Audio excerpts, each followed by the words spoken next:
Welcome to my channel Mishtu's moment. আজকে আপনাদেরকে একটা নিরামিষ তরকারি তৈরি করে দেখাবো।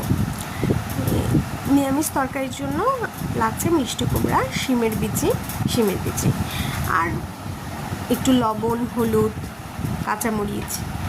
এর রান্নাটা সম্পূর্ণ কাঁচামরিচের রান্না হবে। ফার্স্টেই তেলের মধ্যে পাঁচফোড়নটা লাল লাল করে ভেজে নিয়েছি। পাঁচফোড়নের যেন সুন্দর সুঘ্রাণ বের হয়।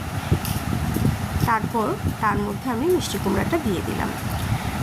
মিষ্টি কুমড়া সবগুলো দেওয়া হয়ে গেলে ওইখানে আমি একটু লবণ, হলুদের গুঁড়া আর একটু আদা বাটা দিয়ে মশলার সাথে মিষ্টি কুমড়াটা ভালো করে কষিয়ে নিব। ঢাকনা দিয়ে দিয়ে তেলের মধ্যে হালকা মিষ্টি কুমড়াটা ভাজা ভাজা করে নিব। এতে করে মিষ্টি কুমড়ার গায়ে সব মশলা ঠিক করে লেগে যাবে, মিষ্টি কুমড়াটাও হালকা ভাজা ভাজা হয়ে গেলে যাবে। দেখতে পারলেন একটা সময় আমি কাঁচামরিচ দিয়ে দিলাম। এই রান্নাটাতে আমি গুঁড়ামরিচ ব্যবহার করব না, রান্নাটা কাঁচামরিচ দিয়েই হবে। এই যে মশলাটা ঠিক মতো লেগে গিয়েছে এবং মিষ্টি কুমড়াটাও ভাজা ভাজা হয়ে গিয়েছে।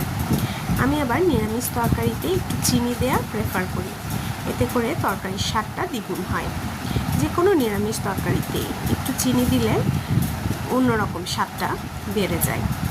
এজন্য আমি চিনি দিয়েছি। চিনি দিয়ে দেওয়ার পর ভালো করে মিশিয়ে নিলাম। তারপরে আগে থেকে সিদ্ধ করে রাখা শিমের বিচিগুলো দিয়ে দিলাম। আগে থেকে সিদ্ধ করে রাখা শিমের বিচিগুলো দিয়ে একটু জল দিয়ে দিয়েছি যেন মিষ্টি কুমড়াটা সিদ্ধ হয়ে যায়। তার সাথে সাথে শিমের বিচিটাও আবার ভালো করে সিদ্ধ হয়ে যাবে। আসলে নিরামিষ রান্নাটা খুবই সোজা, কিন্তু মনোযোগ দিয়ে করতে পারলেই রান্নাটা খুব ভালো লাগে। এই যে জলটা দিয়ে দিলাম পরিমাণ মতো। তারপর জলটা শুকিয়ে যাওয়ার পর মিষ্টি কুমড়া সিদ্ধ হয়ে গেলেই আমার নিরামিষ তরকারি রেডি। ধন্যবাদ সবাইকে।